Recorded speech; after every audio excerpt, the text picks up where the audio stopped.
Hey, I know you're all excited to order your Bandmill, or maybe you've just taken delivery of the Bandmill and are looking forward with great anticipation to all of those boards and timbers and beams you're going to cut. Or, worst case scenario, you've taken delivery of the Bandmill, you've given it a run, and wow, the problems you encountered. Those blades, climbing, diving, boards that don't look like boards, they look like the waves of the ocean, the band coming right off the wheel, or real frustration sets in when a blade breaks mid-cut. You know what? A couple of things. Number one, check out my video on the Norwood HD36 blade setup. Hopefully that'll be of some help. Number two, watch through the rest of this video and then hit me with your comments or your questions. Looking forward to it. Let's go. You know, bandsaw mill blade sharpening and maintenance. It can be frustrating or it can be fun. And with this video, the choice is now yours. We're going to go through a few simple, easy steps. You know, this video is actually going to be the video that I wish I had been able to watch at the very beginning of my experience, starting a couple of years ago. It would have eliminated what I call those unscheduled blade exits, which caused me to put this sheet metal on the outside. Buried under this sheet metal, there are at least 5 holes where a blade penetrated as it came undone at the weld and was sticking fully this far out of the side of this shroud. 2 went out through the other side, and wow, it just creates total chaos. And again, if that blade breaks in the middle of a cut, you've just lost all of that day's efficiency as you try and undo that blade, back out of the cut, mount the new blade, and then set it up to continue the cut as if nothing happened. You don't want to be going there. And ever since I employed some of the techniques that I'm going to share, I haven't had an issue with that. Now had something like 18 months of frustration-free running. Okay, so let's discuss why we're even talking about sharpening. The band blades for this little Norwood are about 30 bucks a piece, Canadian, all taxes and delivery in. And out of a $30 blade, I can get 4 sharpenings as close as I can calculate without exposing myself to the perils of climbing, diving, or blade breakage. So that brings my average cost per sharpening or per use of blade, whatever, down to about something like $6 each. And I figure I'm able to get 5 to 6 hours of cutting out of a single blade. That is, including those sharpenings. Now that breaks down into, I get about 90 minutes of cutting in Douglas fir or knotty pine, the pine with the big knots, out of a new blade. Then after the first sharpening, I get something like 60 to 75 minutes of cutting, probably a little closer to the lower end of that for sharpening after sharpenings number 1 and 2. And then after sharpening number 3 and 4, I'm a bit under 60 minutes. And my quality is good. Over here, I have a little 4-foot level. And you may have seen me using it in some other videos, but I literally take this level and just lay it on the top of the cut. And if there's no space, if I see no air underneath, that blade is still running and running sharp. And so as I close in on the 60 or 90 minute mark, depending on the number of times I've sharpened that blade, you'll see me grabbing this if you were here and referencing it more often than early in the blade life. Just referring to my notes because we have a lot of ground that we want to cover. And I just want to say, if you're more than an occasional user of your portable sawmill, you probably want to invest in a blade sharpener. I figure my break even was around 25 full blade uses, so that would have been 100 sharpenings. And when you think about the cost of buying and warehousing 10 or 20 blades till they're all dull to take them in for sharpening, the cost of transportation, taking them to a professional sharpener, bringing them back, that's kind of the break-even point on a sharpener. And included in that break-even point, I've factored in the cost of the actual grinding wheel. It's a little grinding wheel about 5 inches in diameter, and they're made by Norton, but the only place I've found that I've been able to order them is directly through Norwood, and it's not your regular off-the-shelf grinding wheel.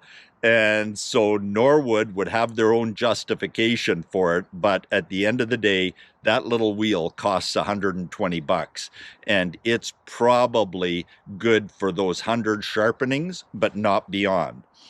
Nevertheless, a pretty solid investment. Yeah, and again, why 4 times? Well, that seems to be the break point. Literally, when I pushed it beyond 4 sharpenings, I had blade breakage. Now, I do have a tool, and we'll take a quick look at it when we go inside the shop. It's a tooth setter, and I used it a couple of times, but here's the deal with the tooth setter. So if you think about a blade has a tooth that's pointed that way, a tooth that's pointed that way. So if we're looking kind of straight on the blade, this would be looking down on it if I came above here. And then a tooth that is set neither to the right or the left. And that's what creates a cut. That's why we allow 1/8 of an inch. The blade is less than a 1/16 of an inch thick, but with these teeth, slightly to the right, slightly to the left, and then one straight down the middle, it takes about 1/8 of an inch cutout. So with time and with sharpening, these teeth all tend to move more towards straight. So the effectiveness of the cut and the speed at which you can run your sawmill start to be reduced a bit. And I find that as I'm using an older blade, and I'll show you the little book inside the shop where I number and chart the number of sharpenings for each blade. So after I've, for example, sharpened a blade for the 4th time, I will slow down my feed speed. I'm getting the last of the life out of the blade. If I really press that blade, I will break it. And so it's just an awareness around that. Back to the tooth setter. So what the tooth setter does is, as these blades kind of lose their left-right setting, it resets that, pulls this one over this way, pushes that one that way. We leave the middle one where down the center where it was. Explaining this just in layperson's terms for you saw filers, hey, there's a whole nother vernacular that you could help use to explain this. But I just found that it didn't lengthen the life of the blade enough to justify the time taken to run that tooth setter across it, because the reality is there's only so many times that blade is going to go around these wheels. Every trip around the wheels, that weld is flexing from straight to let's go around the wheel, straight, let's go around the wheel. All 8 breakages I've had were exactly at the weld. So the weld has a finite shelf life, and I just didn't find that the tooth setter extended that.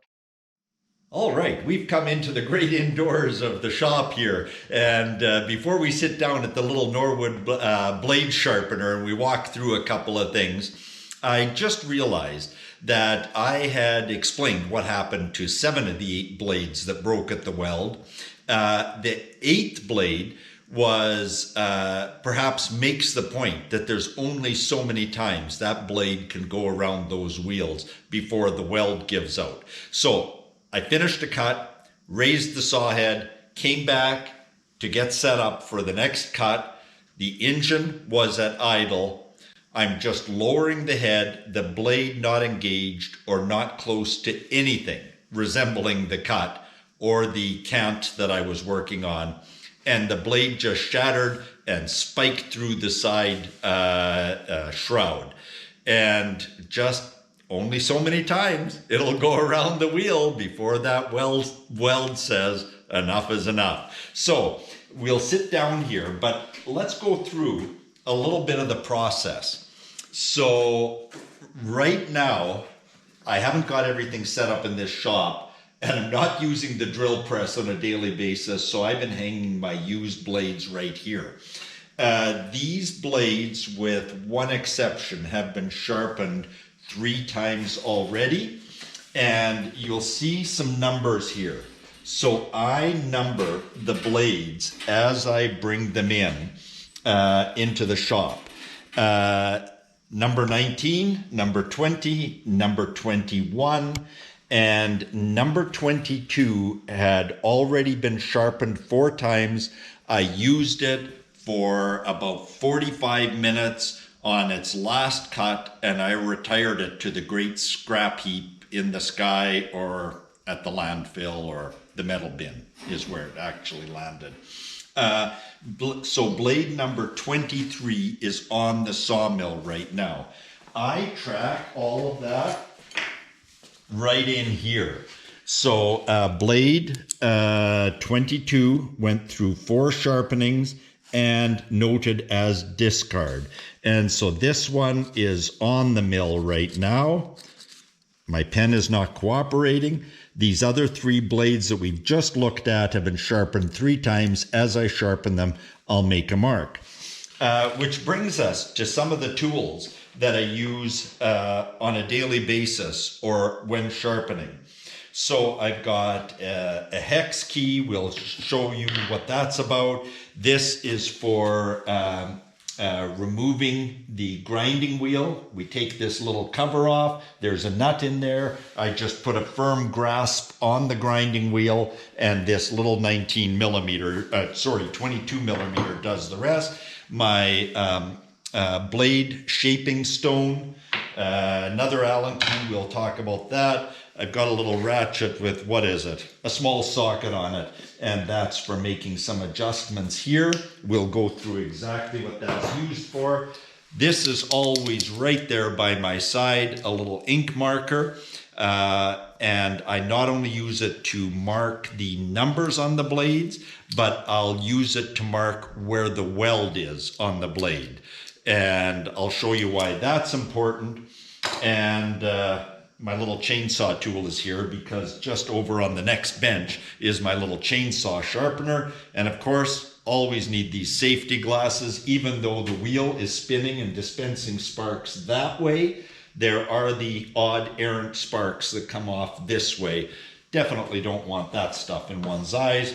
Always a shop towel handy, always some WD-40, and always some chain lube. Okay, let's sit down and talk about the care and feeding of a little sharpener. And I know we want to get down to sharpening, and we definitely will do that, but as you'll see, the sharpening is almost anticlimactic to what's happening. So first of all, these supports for the blade, need to set them up and have them set at a correct distance. They're retractable. I started sharpening blades and had this arm extended too far out this way. And what that was causing was my blade would move after making the sharpening cut. I would advance it and it would jump, let me get this straight, backwards. We'll put a blade through the process and you'll see what's happening. But it resulted in me, in not setting these arms up correctly, resulted in me literally destroying probably 4 blades prematurely because I bit way too deep into the next tooth coming up for sharpening, and we don't want that to happen. we're going to take this apart just so you see how it works. These two little wheels here are critical. As the blade advances through, I'm watching two things. I'm watching how that wheel is coming down on the tooth, but I'm watching to make sure these are sharpening. These are what tension the blade into the correct position. And if one of these isn't turning, I probably have set this keeper in a little too tightly. But we're just going to take that right off of there. Because again, this little segment of the video, if I was to put a title on it, I would say this is the care and feeding of your Norwood Blade Mate Pro. So there's a little spring keeper in here that we don't want to lose as I take this off. Right there, and that's what tensions this piece into the blade. So I'm just going to set that there. In fact, I'm going to set it there so it can't roll off and get away with me, on me. Somehow I lost one of these screws, but I replaced it with a bolt for my ever-present spare bolts bin, and I didn't lose the spring. Don't ask me how I lost the bolt but didn't lose the spring. And so we'll zip this off of here.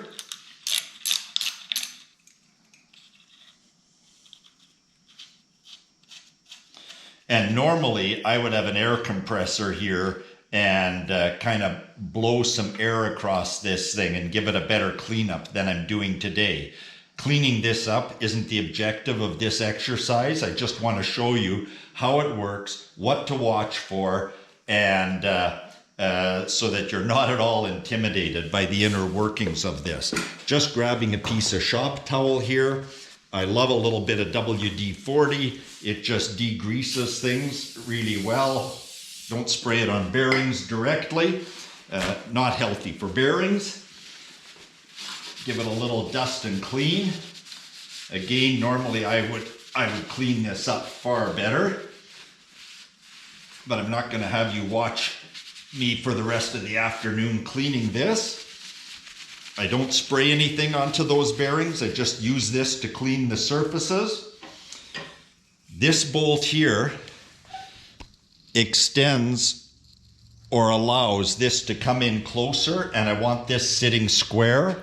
I had caused some grief for myself by not realizing the importance of this bolt and its setting. And so you want everything kind of squared up on this. So we pop this back in. Making sure I haven't lost my spring anywhere along the way, I pop this back in. And make sure that these are turning well.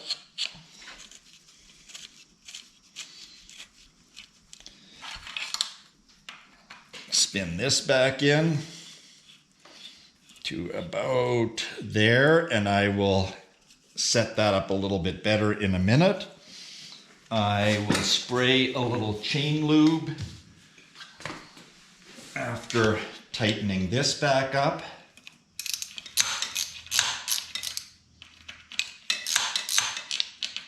Again, I'm not tightening the bolt into the housing. The spring is doing the work. We can see I've still got some flexibility there. Pop my chain lube open. I find that to be a really nice consistency for those bearings. Spin them, make sure that they're turning freely. They are.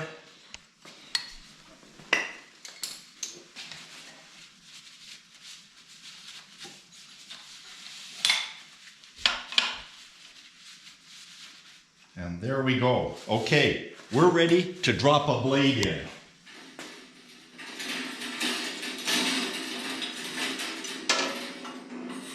What came out of the hat here? Okay, it's blade number 21. Now I'm just taking a quick look around the blade. The weld is probably right under my nose, and it truly was. There's the weld. You can see that that's been ground. It's been welded and it was ground. I always start my sharpening at the weld. Here's why.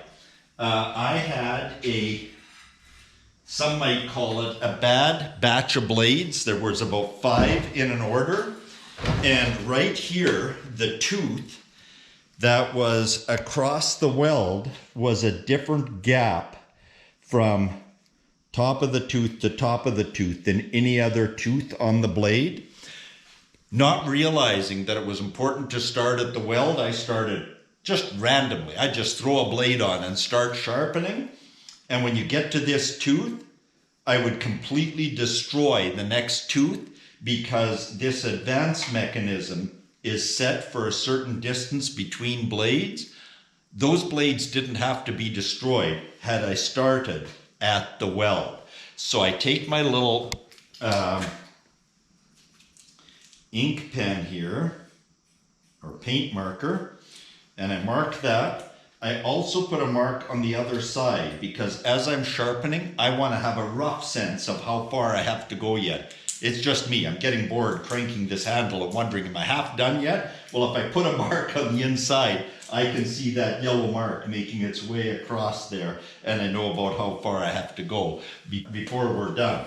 So we set this up, raise this, drop this in. How are we doing? So I'm gonna just, and this is a little awkward here, but I'm gonna raise this and put this just so that it holds that up out of the way for a minute. And I'm gonna see how this, see, look at that. Those wheels are both turning. Were those not turning, I would know I hadn't tensioned this. And see, this one is not turning completely. I need to tension that a tiny bit more because that blade needs to be held. We can't have that blade moving like that during the sharpening process. That has to be 90 degrees, square up, square on. And this back one, I can just feel it. You get a bit of experience with this. It needs just a little tweak. Now, how are we doing here? It's got a nice tight feeling. That's going to go around. It's going to be, those wheels are going to be turning. They're holding it in. Again, it's not the bolts holding this in, it's the spring tension, and we've got that set fairly well. If we catch a shot right here, you're going to see I'm not completely square. So I'm going to take this and just adjust that. And from looking at it from this end, I'm now square. One more little test here, and I don't have to do this with every blade, just after I've taken it apart. And I'm going to tweak this a tiny bit more and tweak this a tiny bit more. It's one of those things that you can have it too tight, but it's tough to get it too tight. And I'd rather run it a little on the tight side than on the loose side. Okay, are we ready to get this thing going into high gear here? So we'll pop this down. And I said I'm going to start sharpening when it gets to here. So why am I starting here? Well, I want to get a sense of where this needs to be set. So this is going to advance me to the next tooth, and I'm listening very quietly. I'm going to be very quiet here for a minute. There was no noise as this came over the top of this tooth. That means this has to be lowered.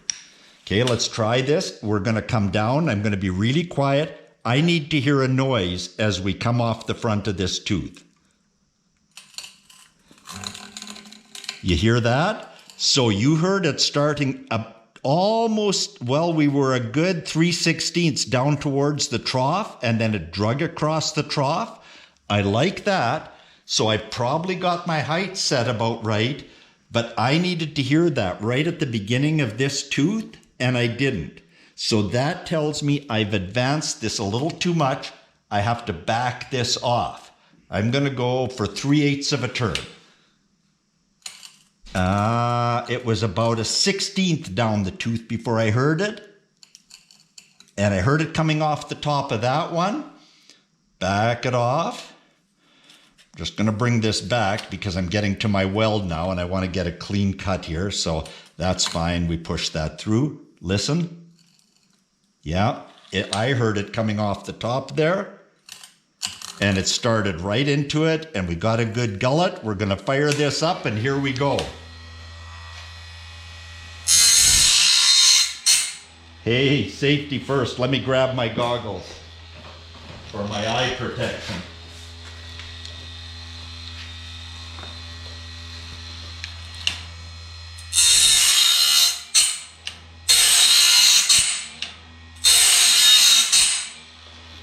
I don't know if you picked it up, but the blade is bouncing probably 1/8 of an inch as I raise out of it, which tells me I'm not tight enough here. I do not want that blade moving in anything other than a circular fashion. No up and down at any point. No bounce, we're clean. Okay, now we're gonna pick up the cadence.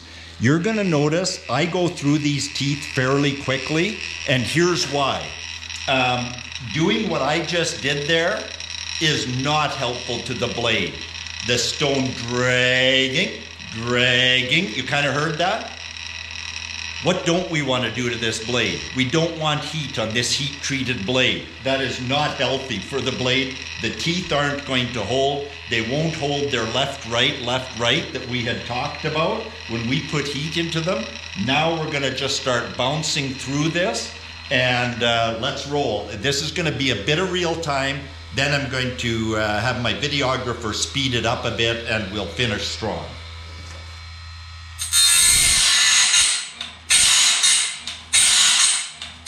That's about the cadence we want to go. I do not want any heat on these blade teeth.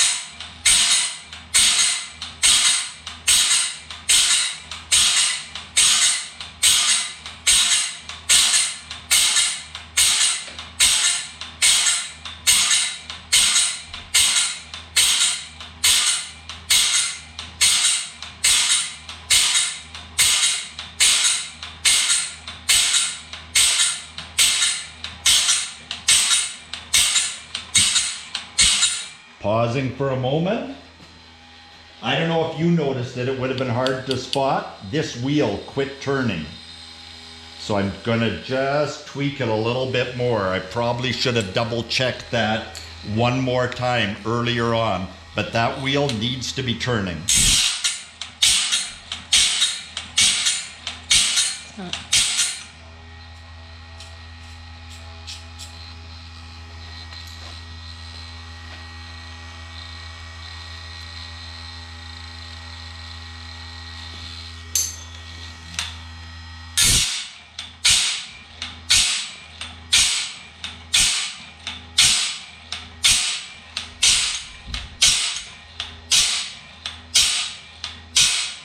You see what happened there with that wheel turning? So there's a couple of things going on here. This is the very last sharpening that this blade is going to get. So somewhere along the line, I did not get this section of blade sharpened correctly. So if this was the first or second sharpening of this blade, I'd right now be very, very disappointed in myself for having not set the equipment up right. I am going to pull this back. I know that it was this tooth here, and I will just grab my yellow marker, or Coral, if you can hand me that yellow marker, that's awesome.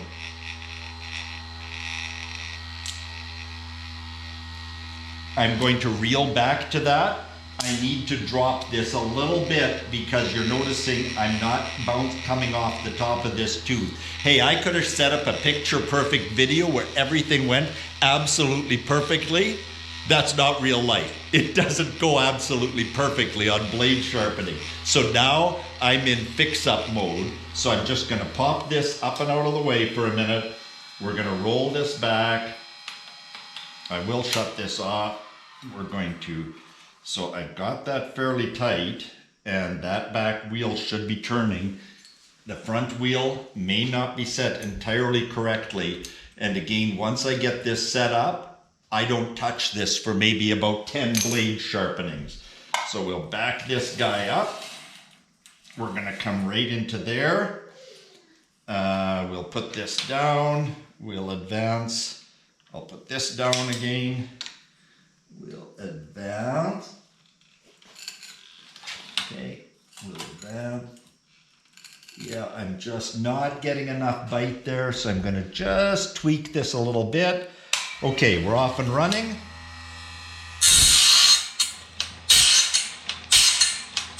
Much better. And that's exactly what you want to be happening as we're sharpening. Both of these wheels are turning. I'm coming off the top, I'm getting into the gullet, I'm coming down the face.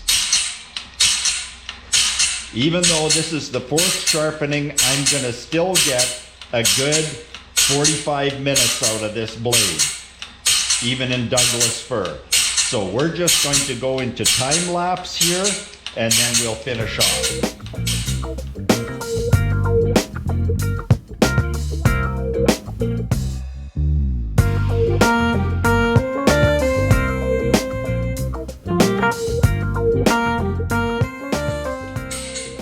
Okay, we're gonna go back to real time now. We have got about 18 inches to go, and we're gonna finish off with this tooth right here.